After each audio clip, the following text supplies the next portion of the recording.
You've probably heard this advice 100 times. Buy the worst house in the best neighborhood. Investors say it, Your uncle at Thanksgiving probably says it too. but is it actually good advice? Or can it turn into a very expensive mistake? Today, we're breaking down when buying the worst house is smart. And when you should run away.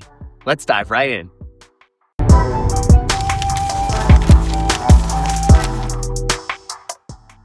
So let's start with why people say this. The theory can actually make sense. You buy into the schools, the location, The surrounding property values. and if you improve the house, the thinking is that you benefit from the value of the surrounding homes. And honestly, Sometimes that works extremely well. so when does this make sense? This strategy works best when the house is ugly, the layout can be improved, the structure is sound, and the neighborhood supports higher values. We see this all the time on the North Shore of Long Island. An outdated 1960s colonial surrounded by renovated homes can be a fantastic opportunity. Old kitchens can be fixed. But here is where it becomes dangerous and where people get into trouble. The worst house becomes the house with major structural issues, water damage, poor lot conditions, bad layout constraints,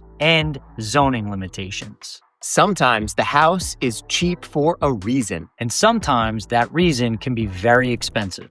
You can replace kitchens. And you can renovate bathrooms. You can't always fix a bad lot. So let's talk about the renovation budget trap. This is the biggest mistake that we see, People spend every dollar buying the house. and then aren't left with enough money to renovate it. The house might need a kitchen, bathrooms, windows, HVAC, roofing, and even structural work. Those numbers will add up quickly. A great opportunity with no renovation budget is not really an opportunity. So here's what we look for. When we walk through a potential purchase, we ask, is the structure sound? Can the layout improve? Does the neighborhood support the investment? And is there enough renovation budget remaining? If those answers are yes, You may have found an incredible opportunity, buying the worst house in the best neighborhood can definitely work. but only if the house has problems that you can realistically solve.